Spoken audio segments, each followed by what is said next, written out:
நமது தெய்வீகம் digital YouTube சேனலை காண வந்துள்ள அனைவருக்கும் என் சிறந்தாழ்ந்த வணக்கத்தை உரித்தாக்கி மகிழ்கிறேன். ஓம் சிவசிவ ஓம். இன்றைக்கி ஒரு பியூட்டிஃபுல்லான டாபிக்ங்க. என்ன அப்படின்னா, நம் தாய் வாராகி அம்மன். வாராகி அம்மன் பற்றி நிறைய பேசிகிட்டே இருக்கலாம் பாருங்கள். ஃபஸ்ட்டு நான் உங்களை பணிவாக சொல்கிறேன், எல்லாரையும் என் வயதை விட பெரியவங்களாக இருக்கிறவங்களுக்கு தாழ் பணிந்து சொல்கிறேன், வாராகியை பற்றி பயப்படாதீங்க. என்னோட சின்ன வயசில் இருக்கிறவங்களுக்கு பணிவாக சொல்கிறது என்னென்னா, அவங்கள அன்பாக கும்பிடுங்க. வாராகி போல் ஒரு தெய்வம் கிடையாது அன்பர்களே. நான் சொல்கிறத நம்புங்க. நான் சொல்கிறது புரியுதுங்களா? வாராகியை வழிபடுபவரை பகைக்காதே அப்படின்னு சொல்லி உண்டு, சாஸ்திரங்களில் உண்டு, வேதங்களில் உண்டு. அதற்கான காரணம் என்ன அப்படின்னா, லலிதா அம்பாளோட பார்த்திங்கன்னா போர் தளபதி அம்பாள். அது மட்டும் கிடையாது, வாராகிக்கு எத்தனையோ ரூபங்கள் இருக்குது, சரிங்களா? அந்த ரூபங்கள்லேயே நம்ம ஒசத்தி அப்படின்னு சொல்லக்கூடிய ஒசத்தின்னா இந்த தெய்வம் அந்த தெய்வம் சொல்லுங்க, அந்த அத்தனை ரூபங்களையும் ஒன்று சேர்த்து இருக்கக்கூடிய தெய்வமாம் ஸ்ரீ வாராகி அம்மனோட சக்தி மிகப்பெரிய சக்திங்க. அப்படி நீங்கள் கேட்கலாம், வாராகி அம்மனை வழிபடக்கூடாதுன்னு சொல்கிறாங்களே, வழிபட்டால் கண்ணை குத்துவாங்களாமே, வீட்டில் அதை பண்ணுவாங்களே, இதெல்லாம் சும்மா பொய்யுங்க, இதெல்லாம் நம்பாதீங்க. அதெல்லாம் அஞ்ஞானம் இருக்கிறவங்க தான் இந்த மாதிரிலாம் பேசிகிட்டு இருப்பாங்க. சுவாமி யாரையும் எதுவும் பண்ணாது, அதை ஃபஸ்ட்டு புரிஞ்சுக்கணும். இந்த சாமி பேரை சொல்லி இதெல்லாம் பண்ணுறவங்க தான் இந்த மாதிரி கதையெல்லாம் விட்டுட்ருப்பாங்க. அதெல்லாம் ஒன்றும் நினைக்காதீங்க. வாராகி அம்மன் உங்களுக்கு கெட்டது செய்வாங்களா? சத்தியமாக செய்ய மாட்டாங்க. நீங்கள் அதை ஃபஸ்ட்டு நம்பணும். வாராகி கண்கண்ட தெய்வங்க, கலியுக தெய்வங்க, அதை புரிஞ்சுக்கணும். அப்போ வாராகி அம்மன் யார்? எத்தனையோ ரூபங்கள் சொல்லப்படுது, சரிங்களா? இதெல்லாம் பற்றி வாராகி பற்றிலாம் நீங்கள் கேட்கணும்னு நினச்சிங்கன்னா கீழே கமெண்ட் பாக்ஸில் கேளுங்க. எத்தனையோ பல கோடி வாராகி தாசர்கள் இருக்கிற மாதிரி அடியேனும் ஒரு வாராகி தாசனே, சரிங்களா? பல தெய்வங்களுக்கு தாசன் மாதிரி எனக்கும் வாராகி அம்பாளுக்கு என்ன பிடிக்கும், எனக்கும் அவங்களுக்கு ரொம்ப பிடிக்கும். ஸோ வாராகி அம்மனை பற்றி தெரிஞ்சுக்கணும், தாராளமாக கமெண்ட்டில் கேளுங்க, நிறைய நான் உங்களுக்கு எக்ஸ்பிளைன் பண்ணுறேன், சரியா? ஸோ வாராகி அம்மனில் இத்தனை ரூபங்களில் பார்த்திங்கன்னா மகாவாராகி அவங்க யார்? தமிழர்களுக்கெல்லாம் பெருமை தேடி தந்து கொண்டு தரக்கூடிய நம்மளுடைய மன்னரான ராஜராஜ சோழனுக்கு நம்ம அகத்திய மாமுனிவர் கொடுத்த வழிபாடு தெய்வமே மகாவாராகி. அப்போ எத்தனை ரூபங்கள் இருந்தாலும் அந்த ரூபங்கள் எல்லாமே சேர்ந்து அஸ்வாரூட வாராகின்னு சொல்லலாம், அதே மாதிரி வஜ்ரவாராகின்னு சொல்லலாம், ஸ்வப்னவாராகின்னு சொல்லலாம். எத்தனை தெய்வங்களுக்கும் மகாஸ்வரூபமாக இருக்கக்கூடிய தெய்வமே மகாவாராகி.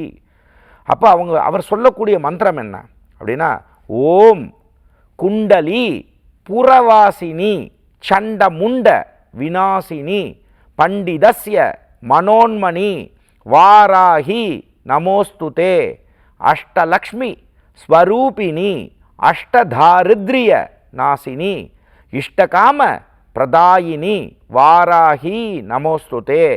இதுதான் மூலமந்திரம். மகாவராகியோட மூலமந்திரம் இதுதான். நம்மளுடைய நேயர்களுக்காக கீழே நான் டைப் பண்ணுறேன், இங்கிலீஷ் அண்ட் தமிழில் நான் டைப் பண்ணுறேன். நம்ம அதை பார்த்துக்கோங்க, இந்த மூலமந்திரத்தை பார்த்துக்கோங்க. அதை ப்ரொனன்சியேஷனாக உச்சரிப்புகள் மட்டும் இந்த வீடியோ ஒரு 2-3 தடவை போட்டு பாருங்கள். ப்ரொனன்சியேஷன் மட்டும் கரெக்டாக பண்ணுங்கள், அந்த உச்சரிப்புகள் கரெக்டாக பண்ணுங்கள். இதோட அர்த்தம் என்னங்க அப்படின்னா, ஓம் குண்டலி புறவாசினி, குண்டலினி சக்தியை வெளியே எடுப்பவளே, ஓம் குண்டலி புறவாசினி சண்டமுண்ட விநாசினி, சண்டன் முண்டன் என்பவர்கள் தான் மாந்திரீகத்திற்கான ராட்சசர்கள்னு சொல்லப்படுது. சண்டமுண்ட விநாசினி, விநாசம்னா முடிச்சிட்டவளே அப்படின்னு அர்த்தம். அந்த இடத்துல காளியால் முடியலையா, அந்த இடத்துல பத்ரகாளியால் முடியலையா, அந்த இடத்துல டாக்கினியால் முடியலையா, அந்த இடத்துல மாஹினியால் முடியலையா, இந்த மாதிரி தேவதைகளால் முடியாமல் இருக்கும்போது வாராகி ஸ்வரூபத்தை லலிதா சொல்லி அந்த வாராகி தான் சண்ட வாராகின்னு பேர், அந்த ரூபம் பேர். இந்த சண்ட வாராகியை சொல்லி சண்ட வாராகி தான் சண்ட முண்டனை அழிக்கிறா. அப்போ சண்ட முண்ட விநாசினி அப்படின்னா நம்மக்கிட்ட இருக்கக்கூடிய கெட்ட விஷயத்தையும் அந்த அம்பாள் தீத்துருவாங்கிறத புரிஞ்சுக்கணும். நிறைய பேருக்கு சண்டன் முண்டன் நம்மகிட்டே இருக்காங்க நிறைய பேருக்கு. அப்படிங்கும்போது அந்த கெட்ட குணத்தை போக்குவோலேன்னு அப்படி பாசிட்டிவாக எடுத்துக்கோங்க. சண்ட முண்ட விநாசினி பண்டிதஸ்ய மனோன்மணி. பண்டிதஸ்ய மனோன்மணினா வேதம் படித்தவங்க மட்டும்தான் பண்டிதர்கள் அப்படிலாம் கிடையாது.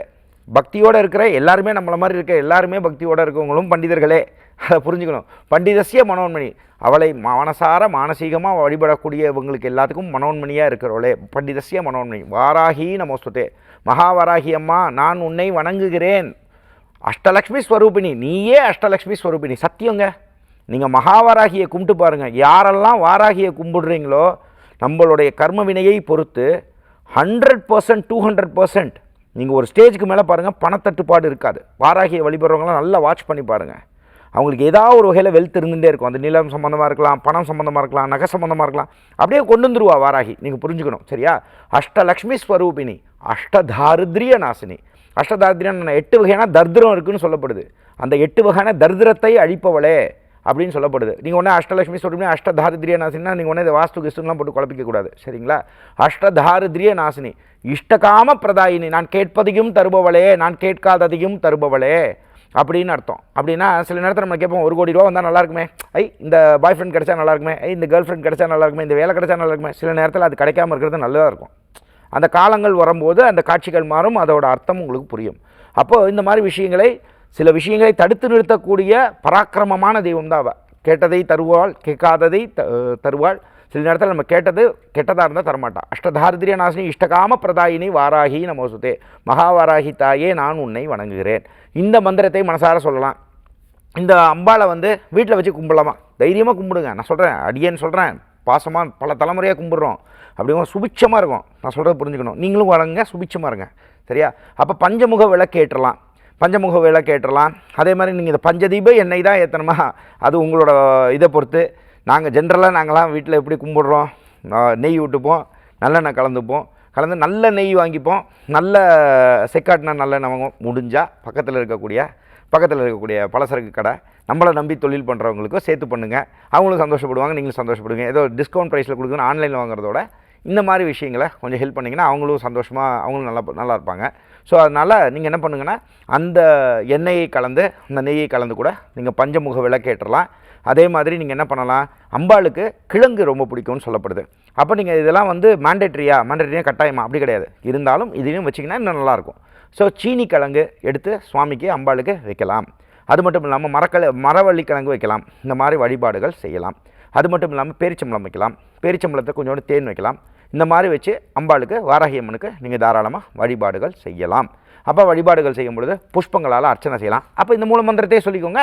இந்த ஓம் குண்டலி புரவாசினி சண்டமுண்ட விநாசினி பண்டிதஸ்ய மனோன்மணி வாராகி நமோஸ்துதே, அஷ்டலட்சுமி ஸ்வரூபிணி அஷ்டதாரித்ரிய நாசினி இஷ்டகாம பிரதாயினி வாராகி நமோஸ்துதே சொல்லி பூவை போடலாம். நல்ல காசு பணம் வச்சுருக்கீங்களா, தங்க காசு வச்சுருக்கீங்களா, 108 தடவை அர்ச்சனை பண்ணுங்கள். இல்லைங்க வெள்ளி காசு வச்சுருக்கீங்க, 108 தடவை பண்ணுங்கள். இல்லையே எனக்கு அது இல்லையே, நான் என்ன பண்ணுவேன்? கவலையப்படாதீங்க. வாராகி அம்மனை மனசார நினைங்க. 1 ரூபா காய் நடுங்க, ஒரு 108 காசு எடுங்க, நல்ல தண்ணியில் கழுவுங்க, அலம்பிக்கோங்க. நல்லா உப்பு தண்ணியில் போட்டு நல்லா கழுவிட்டு தனியாக எடுத்து வச்சுக்கோங்க. டெய்லி அதை மனசார நினச்சி அந்த அர்ச்சனையாக எடுத்து, இது ஸ்வர்ண புஷ்ப அர்ச்சனைன்னு பேர். இதை நீங்கள் செஞ்சுட்டே வாங்க, நல்ல செல்வங்களும் உங்களுக்கு சேரும். இந்த மாதிரி வழிபாடுகளை தாராளமாக செய்யுங்க. பஞ்சமி தேதிகளில் வழிபாடுகள் செய்யலாம். டெய்லியே வழிபாடுகள் செய்யுங்க. ஃபஸ்ட்டு விநாயகர் வழிபாடுகள் செய்யுங்க, உங்கள் குலதெய்வத்தை வழிபாடுகள் செய்யுங்க. வாராகி அம்மனை டெய்லியே கும்பிடலாமே, நீங்கள் சுபிட்சமாக இருப்பீங்க. அதே மாதிரி எதிரிகள், கோர்ட்டு வழக்கு, அதே மாதிரி உங்களை ஏமாற்றிட்டு போயிட்டாங்க, யாரோ பிட்ரே பண்ணிட்டாங்க, இந்த மாதிரி விஷயங்கள், சொத்து சம்மந்தமான பிரச்சனைகள், அதே மாதிரி ரியல் எஸ்டேட் சம்மந்தமான பிரச்சனைகள், இந்த மாதிரி விஷயங்களுக்கெல்லாம் வாராகி அம்மன் மிகப்பெரிய தெய்வம்ன்றதை மறந்துட வேண்டாம். அப்படிங்கும்போது யார் யாருக்கு எப்படி புரியணுமோ, யார் யாருக்கு எப்படி புரிஞ்சால் புரிய வைக்கணுமோ அதை வாராகி அம்மன் பண்ணுப்பா.